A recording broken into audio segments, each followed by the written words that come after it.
A homeowners association tried to ban a veteran from wearing camo on his own driveway because it ruins visual harmony. Yes, that's a real sentence. Imagine sipping your first coffee when a clipboard shows up at 7:03 a.m., threatening consequences for pants. Today, we're diving into Harmony Heights, where the lawns are perfect, the smiles are plastic, and the rules bite harder than the dogs. Quick poll before we start. If your HOA told you what clothes to wear on your property, would you comply or clap back? Tell me in the comments, because this story doesn't end with a warning. It ends with a showdown scheduled for Thursday, 7 p.m., fines on the table, and a very calm veteran who knows exactly how to follow the rules better than the rule makers do. That morning, I'm John, the narrator, giving my coffee a fighting chance when the knock lands like a tiny gavel. On the porch, Karen Whitmore, queen of bylaws, posture perfect, lips thinner than my patience. She doesn't say hello, she serves paperwork. Your brother is in violation. The page reads Official Times New Roman, cold tone, and a favorite HOA phrase, disrupting the visual harmony. The alleged crime? David, my brother, a veteran wearing camouflage, not blasting music, not parking on grass, pants. I ask the obvious, you're policing clothes in a free country? Karen answers with 3 words that always mean trouble. Rules are rules. I don't slam the door. I don't shout. I file the moment under "We're not done." Inside, David is at the stove, letting steaks marinate like he's briefing a team. He reads the notice once and gives me a half smile that I've seen in bad places at worse hours. He's been home 1 week, sleep still broken, eyes still scanning, exits out of habit. He doesn't want drama. He wants quiet mornings and a safe porch. But he knows lines, and he knows when someone crosses one. They want neutral colors, he says. Cool, let's be very, very neutral by the book. He sets the letter next to his coffee, aligns its edges, and taps the date. The HOA meeting on Thursday. We'll be there, he says. Calm. Final. If you're watching, you know this moment, the breath right before the match hits the fuse. By noon, Karen has her email out to the board, photos attached, subject line, Camouflage Incident Urgent. Neighbors gossip over petunias, reminding each other that Harmony Heights is about standards. Standards are fine, control is not, and that's the heart of this story. When community turns into a mirror that reflects only what a few people want to see. To fix a storytelling flaw you see too often in HOA tales, let's set the stakes clearly. The notice outlines fines escalating to $250 per day, then mandatory arbitration, then a lien if ignored. No ambiguity. No, maybe. This isn't fashion critique, it's financial threat. The clock is ticking to Thursday at 7 p.m. And if we don't show, the board will assume consent. Spoiler, we show. Next morning, David steps onto the porch like it's any other Tuesday except his uniform is ironed crisp, boots shined, beret squared. He's not performing, he's precise. He walks to the mailbox, checks the flag, waves to Mrs. Henderson. 2 teens coast by and whisper, "Is he active?" David smiles.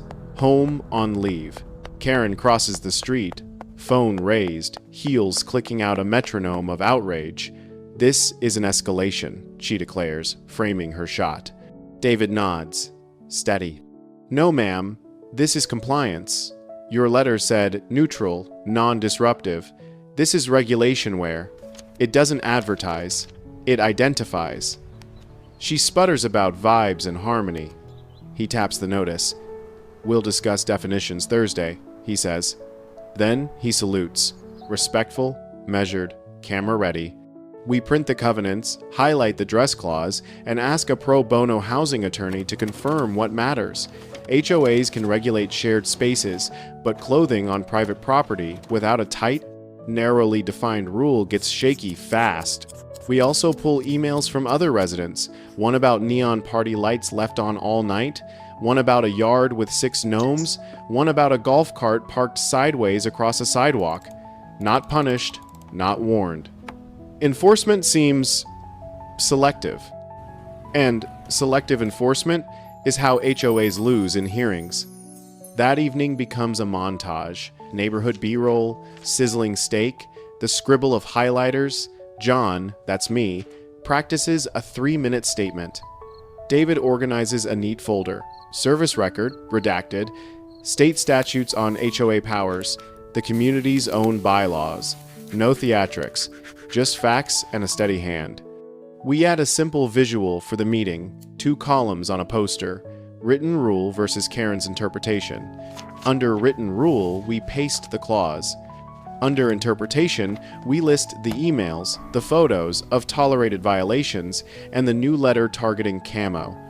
If you're taking notes for your own HOA battles, remember the formula: document plus deadlines plus public forum. Drama is loud, paperwork wins. Wednesday, the board sends a second letter. The language sharpens. Failure to conform will trigger fines starting Friday. Karen thinks she's tightening the noose. She isn't. She's tightening our case. Because now we have threat of immediate monetary harm linked to a vague rule. We reply on record. We will appear Thursday to request clarification and a moratorium on dress enforcement, pending a vote of all members. We CC the board, the property manager, and this matters the community mailing list. Sunshine is a disinfectant, and nothing chills a power trip faster than a CC line that's a mile long. In the comments, tell me if your HOA meetings are public or invitation only. That difference changes everything. Thursday, 6:55 p.m., clubhouse, folding chairs, coffee urn, the board in a row, nameplates in bold. Karen sits tall, clipboard centered like a shield.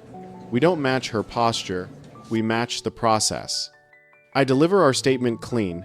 David speaks next 30 seconds about service, 60 about safety, and a final 30 about belonging. No grandstanding, no anger, no insults. Then the poster comes out. Column A, the exact clause. Column B, the leaps of logic. We add the kicker. Selective enforcement violates your own fairness policy in section 1.6. A murmur rolls across the room. Mr. Peterson, the routine guy with the spilled coffee, raises a hand. So my neighbor's purple floodlights are fine, but pants aren't? The room tilts. Karen looks to the board. The board looks to the lawyer. The lawyer looks at the clause and frowns. The vote to fine us stalls. A motion appears from a quieter board member. Pause all appearance-based enforcement for 30 days. Form a community committee. Propose clear, narrow language. Put it to a full vote. The motion passes 4-1. Karen is the one. But the gavel lands, and with it a message. Harmony is not uniformity. If you've been waiting for payback fireworks, here's the smarter version: accountability. No shouting, no door-slamming TikToks, just a rulebook held up to the light until even the people in charge can see the smudges. David shakes hands on his way out. Karen refuses, and that's fine. We're not here to win her heart. We're here to fix her process. On the sidewalk, neighbors gather. Some apologize. Some ask real questions. David answers every one. "You scared?" a teen asks. "Sometimes," he says. That's why rules should protect people, not punish them. And that's the soul of this channel. Real life, real stakes, no cheap shots. If you came for a flamethrower, you got something better. A blueprint. Document everything, show up, speak calmly, ask for votes, not vengeance. When people try to privatize power, force them to publicize it. If this story earns your respect, hit like it helps. More homeowners find this guide when they need it most. Final beat, the committee forms. I volunteer. Karen insists on chairing. The board declines. We cap meeting length, set deadlines, publish drafts, and lock in a rule that actually says what it means. No obscene slogans, no masked faces at night in common areas, no harassment clothing during community events. Neutral colors? Deleted. Visual harmony, replaced with safety and decency, defined in 4 clean bullet points. Clear, enforceable, fair. A month later, the vote passes by a landslide. The fines? Gone. The lean threat? Gone. The camo? Still in David's closet next to a plain black t-shirt that no one will ever try to regulate again. She ran our cul-de-sac like a tiny kingdom, and today she wanted a public execution of my brother's dignity. Picture a beige HOA meeting room, chairs in stiff rows, and a woman named Karen gripping a stack of fines like they were royal decrees. But here's the twist. The criminal was an active duty officer who'd just been saluted in a grocery store. If you've ever watched someone overplay their hand, lean in. This is the day a neighborhood bully tried to outrank federal protections and slammed into a wall. Quick check, folks. If you think HOA rules should never beat basic rights, type "Not today, Karen" in the comments so she hears it echoing through the minutes she loves to write. Now, buckle up, because this isn't just petty drama. It's a clean takedown, and it starts in the produce aisle. It kicked off with a text from Chris, our resident neighborhood scout. "Dude, your brother just walked into the store dressed like he's on a Black Ops run. Karen saw him." "She's hunting. I didn't need details. I saw it instantly, David grabbing eggs and milk, all calm, while dressed in dark tactical gear he throws on after late drills. Cue Karen, chin up, voice sharp, waving community standards like a baton. She barked for security.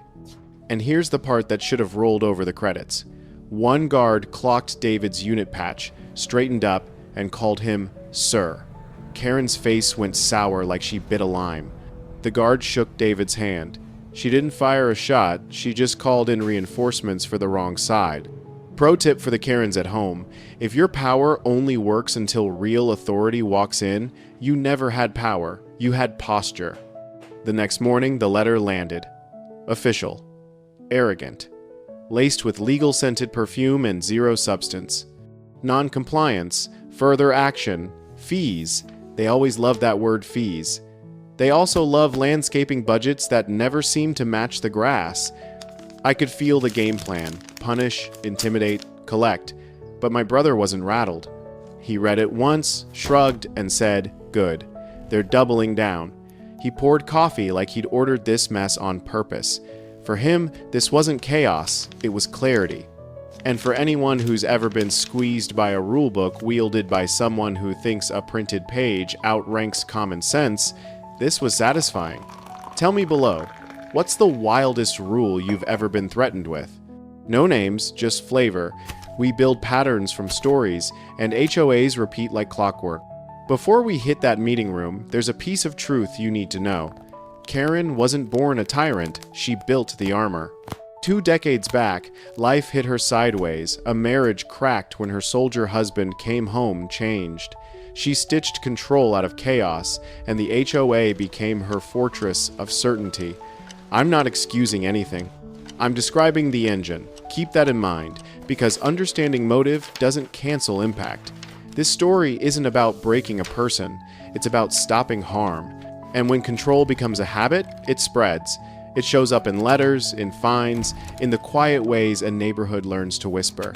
Compassion is welcome here, but so is a bright line. The moment your rules trample rights, that's where the road ends. We did our homework. We collected receipts, timestamps, messages, a screen recording from a government site that explains protections for active duty service members in housing and community policy contexts. No statute recital, no courtroom cosplay, just plain language that says, you don't get to target service members with unfair restrictions. We also printed last year's landscaping summary that looked more like smoke than shrubs. On a whiteboard at home, we wrote 3 lines. 1. Keep calm. 2. Show proof. 3. Let them choose the exit. Strategy matters, y'all. It isn't revenge. It's relief with discipline. If you're in a fight like this, write your 3 lines. Put them on the fridge. And remember, bullies work best when you don't keep records. Keep records. Meeting night. Beige walls, fluorescent lights, and a table that wanted to be a bench in a courtroom. Karen sat at the head like a judge who skipped juror selection. To her right, Susan Loyal, nodding on the beat. Down the table, Henderson looked like he'd rather be raking leaves, and Mrs. Rodriguez scanned papers as if they were rough seas. David walked in wearing full uniform, not to flex, but because he came straight from duty. The whisper in the room turned into a hush. He sat. I sat. Karen cleared her throat with the confidence of a person who's never lost a vote. "Mr. Carter, we've reached a decision." She slid a fine across the table. The thunk was heavier than paper. It sounded like a dare. My brother smiled. Not wide, just the kind of smile that says, "We've read the same book, but I finished it." "Let's make this simple," David said. He didn't posture. He didn't raise his voice. He pressed play on his phone. A short, clear video. A government site explaining federal protections that apply to active duty personnel in housing contexts, including rules and policies that unfairly target their service. No jargon, no theatrics, facts that breathe on their own. Karen cut in. "Irrelevant." David paused the clip. "A federal protection is irrelevant to your HOA?" Quiet. Chairs creaked. Henderson shifted. "Mrs." Rodriguez tapped her pen like a metronome. "We're independent," Karen snapped. "Our regulations are binding." David took a sip of water and set the bottle down so gently you could hear the cap settle. "Not when they collide with higher law. Sometimes the most powerful thing you can do is stop at the period and let the silence finish the sentence." The board blinked first. "Did we vet this before issuing the fine?" Henderson asked, halfway to himself. Susan started to defend, but her voice sounded like someone reading notes they didn't write. Mrs. Rodriguez leaned forward. "We cannot enforce what breaks bigger rules, and we cannot afford the fallout if we try." That's the word people forget, fallout. When leaders grandstand, neighbors pay the bill. In lawsuits, in rising fees, in weekends lost to meetings where nothing grows but resentment, I leaned in just enough for Karen to hear me. If this goes to court and loses, that ledger you love to protect gets opened. All of it. Not a threat. A path. She knew it. We all did. And that's when control starts to wobble when light hits the books. "Table the discussion," Mrs. Rodriguez said. "Firm now. Drop all fines." Henderson found courage and seconded so fast the motion barely had time to breathe. The room didn't cheer. It exhaled. Karen's knuckles went white around her stack of papers. She stared at David like she could will him smaller. But power that needs your fear starves when you don't feed it. "Fine," she said, and it didn't sound like a win. It sounded like surrender wrapped in plastic. She stood so fast her chair skidded, stormed out, and slammed the door. The echo lingered, more hollow than loud. David rose, shook hands, thanked the board, and left the room cleaner than he found it. That's what accountability looks like when you strip out the theatrics. Calm, proof, and a door that closes on its own. Outside, the night felt bigger. Porch lights hummed. Someone's sprinkler clicked on like nothing had happened, like a tiny metronome keeping the beat of normal life. Chris texted a single word, "salute," and I finally laughed. Not because any of this was funny, because relief has a sound when the tension breaks. Here's the takeaway for anyone trapped under tiny thrones. Keep your records, know your rights, and don't mistake volume for authority. Rights don't shout. They stand. If you've made it this far, drop "stand." Don't shout in the chat and tell me which part of this story hit home. Your comments teach neighbors you've never met how to push back without burning down the block. One more thing before we roll credits. Remember that landscaping budget that never matches the grass? Consider this your preview for part 2. When rules are used like weapons, the money almost always tells a second story. We're going to follow the numbers, not to humiliate, not to drag, but to disinfect. Sunlight isn't a scandal, it's maintenance. If you want that deep dive, hit the bell and stick around. And to any board member who reads this and feels defensive, good boards don't fear questions, they welcome them. Karen built armor to survive her past, but a neighborhood isn't a shield, it's a promise. The moment the rules stop protecting people and start protecting power, it's time to rewrite the minutes. Last week, our street woke up to flyers slapped on mailboxes like caution tape, proper neighborhood attire, no exceptions.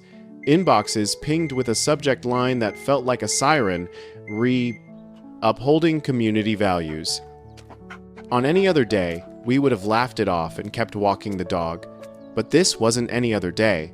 48 hours earlier, the HOA board had voted down a sudden guideline expansion that would have treated personal style like a zoning violation. David, steady as a surveyor, left the meeting murmuring, "We won the battle." He didn't smirk. He measured the words like a carpenter checking a beam for warping. I felt the same mix of relief and dread. Because if you've ever met a neighborhood rule warrior, you know a no doesn't end the story. It just starts a different chapter with more exclamation marks, bigger fonts, and the promise that someone will circle back shortly. That night, I replayed the hallway after the vote, the rubber soles squeaking on polished tile, the stack of bylaws breathing like a paper animal, and the long, thin silence that sits between people who believe they own the definition of community and people who enjoy having wind chimes.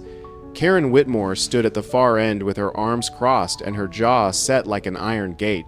She didn't stomp, she didn't shout, she just let the message radiate off her like heat. This wasn't over. And fair enough. Stories don't end at the exit sign. They turn corners.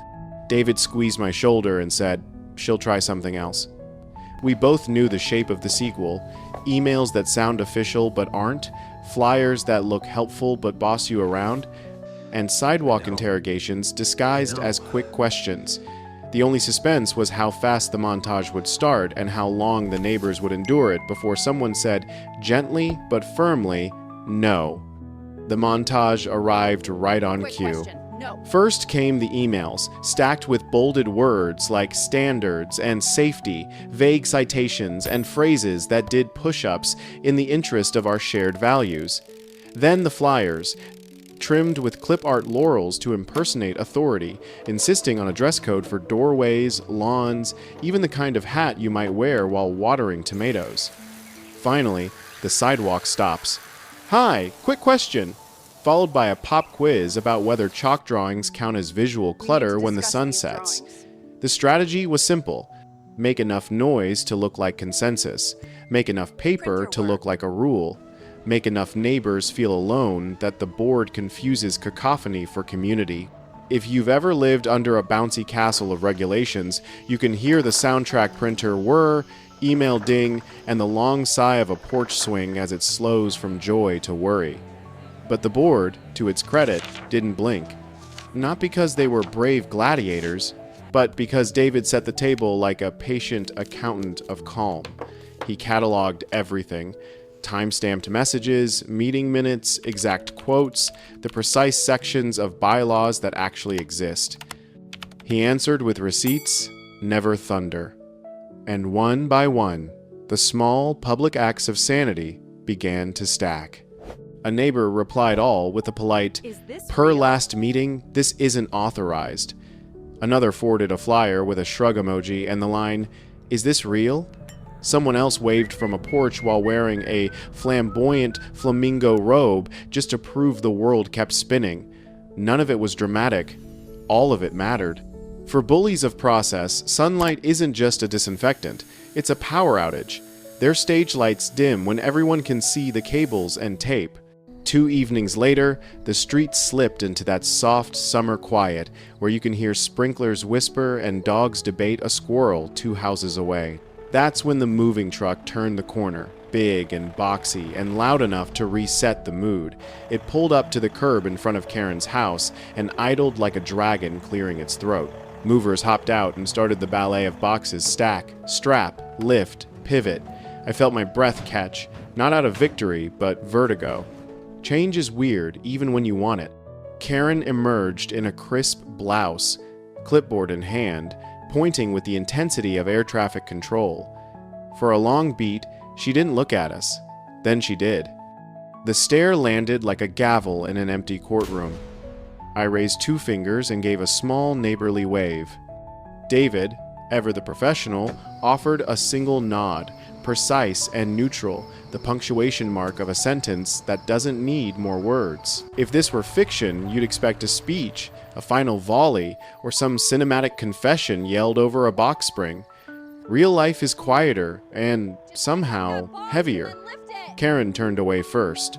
She spoke into the truck the way you speak into wind, loudly enough to be heard, but not loud enough to linger.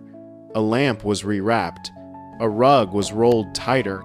A framed print came down, and the rectangle of unfaded paint behind it made the wall look like it had been wearing a mask. You could feel the years like dust you can't quite see. We didn't grin. We didn't cheer. We held our stillness like a fence post, straight and ordinary. That's the part skeptics don't get about justice. Sometimes it looks like nothing at all. No fireworks, no headlines, just the quiet click of a tailgate locking shut and the polite cough of a diesel engine deciding it's time to go. Morning brought one last ember. A handful of houses found envelopes taped to their doors with the kind of urgent formatting that only fonts with sharp edges can deliver. Final notice, compliance review, caps at full volume, deadlines hovering like thunderclouds, and a signature that tried to look official but forgot that authority is the one thing you can't counterfeit.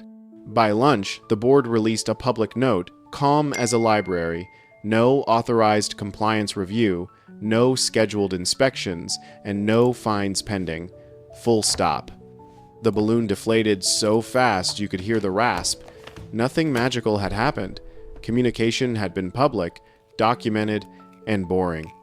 The neighborhood exhaled the way you do after finding out that the strange rattle in your car isn't the transmission. It was a stray bottle cap under the seat all along. We threw a barbecue that Saturday because communities need rituals that taste like relief.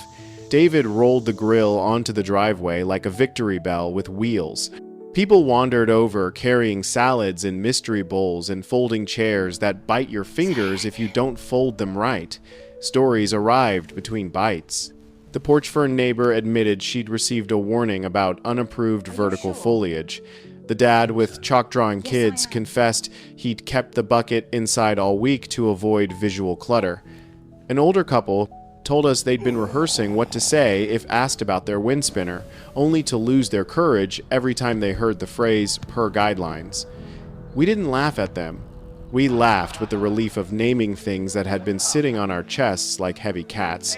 You could feel the pressure slip off the block like fog under noon sun. Here's the thing I learned in the sunlight of that driveway. Power built on paperwork prefers shadows. It wants closed doors, private CCs, and the uneasy quiet of good people who don't want trouble. Sunlight breaks the illusion. When minutes are posted, when replies include citations, when neighbors are invited to witness instead of whisper, the toolbox of intimidation looks small and rusty. You don't defeat a rule bully by becoming a louder bully. You defeat them by becoming a chorus of steady voices that never rise above room temperature. Document, share, show up. It isn't fast, and it isn't fun, but it turns the temperature down until the steam vanishes and the mirror clears. And once people can see themselves again, reasonable, patient, unafraid, they stop mistaking loud for right and start recognizing quiet stamina as the power it has always been. Some folks ask, isn't it petty to celebrate someone moving out? I get that.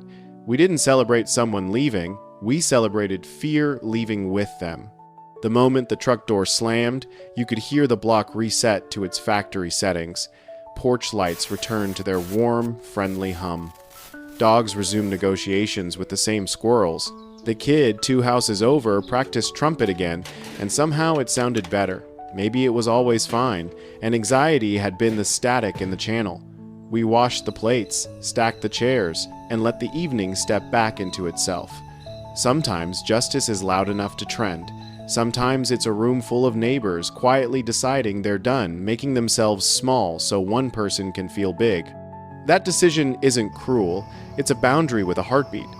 After the grill cooled, David leaned on the hood of his car and stared down the street the way a coach watches a team walk off the field together. Think it'll stick? I asked. He took the slow kind of breath that belongs in a final scene. It will if we keep showing up, he said. Not glamorous, not cinematic, accurate. We put dates on the calendar for the next 3 meetings. We set a tiny goal, 2 new attendees each time, just to keep the room rounder than any one voice. We agreed to a principle that sounded almost too simple to be a strategy, nothing private that should be public. It's the kind of sentence that looks dull on a poster and performs miracles in a neighborhood. The less mystery, the fewer monsters pretending to be rules. And if that sounds boring, that's because safety often is. Will there be another Karen? Of course. Neighborhoods are small stages with open casting calls. Someone will always audition for Rule Sheriff with a badge made of laminated paper and a laser printer. The difference now is the set. The board understands where the rails are and refuses to let the train jump them for sport. Neighbors recognize that silence is a vote you cast without meaning to. And the next time a flyer arrives with laurels in the corner and the scent of bossiness in the ink, it will meet a row of gentle, unshakable answers. Is this authorized? Can you point to the bylaw? Let's add this to the agenda so everyone can hear it. Not snark, not shame, just light, everywhere at once, leaving no corners for nonsense to collect like lint. That's how you stop a sequel from becoming a series. I keep thinking about that little rectangle of unfaded paint where Karen's picture used to hang. Houses remember stories the way trees remember storms, quietly, in rings. That pale patch will darken over time, and soon no one will know a frame was ever there. But if you were paying attention, you'd remember exactly what used to fill the space. The idea that rules are something you wield, not something you share. Our street will replace it with a different picture, maybe not on the wall, but in the way people speak to each other on trash day or swap tomato seedlings over the fence. The frame is gone. The lesson stays. The next photo we hang, metaphorically, will have more faces in it and fewer signatures, more names learned across driveways and fewer citations folded under windshield wipers. That is how memory changes shape without losing truth. There's a reason these stories resonate beyond one cul-de-sac. They're about scale. The same instincts that turn a flyer into a threat can turn a policy into a weapon anywhere. People forget that rules exist to make life easier, not smaller. So our tiny street becomes a test kitchen for something bigger. Ordinary courage served daily. It looks like a neighbor who brings a lawn chair to a meeting because the room is full. It sounds like a board member who says, "Let's record this so people who can't attend can still see." It feels like a block party where the most dramatic moment is a toddler stealing a cupcake. You don't fix everything with one vote. You build trust like a brick path, one step that holds, then another, until walking across is the most natural thing in the world. And when you stumble, you laugh, stand, and keep laying bricks together. Practical notes for anyone taking this path. Keep a shared folder with meeting agendas, minutes, and plain English summaries so neighbors who work late can catch up without decoding legalese. Rotate who reads the bylaws aloud so one person doesn't become the lightning rod. When you get a scary email, copy the relevant section of the bylaws in your reply and ask a precise question. Precision deprives fog of places to hide. Post updates where people actually look: group chat, bulletin board, the lamppost everyone passes during dog walks. And when you win a small step, celebrate it with something edible. Triumph that tastes like potato salad is remembered longer than triumph that tastes like smugness. Rituals matter because they say, we will outlast the noise by living well together. That's not sentiment. It's strategy with grill marks. Flash back for a second to the vote that started this cascade. The room was packed with that specific tension that hums when people think values is a trump card. Karen presented a slideshow with photos of doormats and t-shirts, as if cotton could undermine civilization. David didn't counter with heat, he countered with history, previous minutes, prior cases, the purpose clause of the HOA itself. He asked the simplest, sharpest question in governance. What problem are we solving? Silence is a useful X-ray. In it, you can see where the bones of an argument don't quite align. When the board finally voted, it wasn't a defeat of taste, it was a defense of scope. Homeowners associations protect shared spaces, not police private personalities. That boundary, drawn calmly, prevented a dozen future scuffles from being born. So, if you're watching this in a place where the flyers are piling up and the smiles are getting tight, here's what I wish someone had told us sooner. Start with the boring superpowers: calendars, minutes, shared docs, CC the sunshine. Be relentlessly kind and relentlessly specific. When the email booms, keep yours conversational. When the flyer barks, ask for page numbers. When the sidewalk quiz begins, answer once, then invite the conversation to the table where everyone can hear, and when that doesn't work, show up again anyway. The long game beats the loud game. Every time. It's not about winning a feud, it's about removing the oxygen that keeps the fire of petty power burning. Starve it with sunlight until it turns to ash. You can sweep with 2 soft strokes of a broom and teach your block to breathe easy again. Your turn now. If any part of this felt familiar, the flyers, the inbox storms, the sidewalk lectures, tell us about the pettiest rule you've seen enforced and how your street pushed back. Keep it real, keep it respectful, and drop it right below so other folks trapped in HOA drama can steal a page from your playbook. I'm reading the thread in full, and I'll bring the best lessons into the next story so this channel becomes the neighborhood meeting people actually want to attend. One simple ask: leave a comment with your experience and one tip that worked. That's it. Comments build community, and community beats bullies every single time.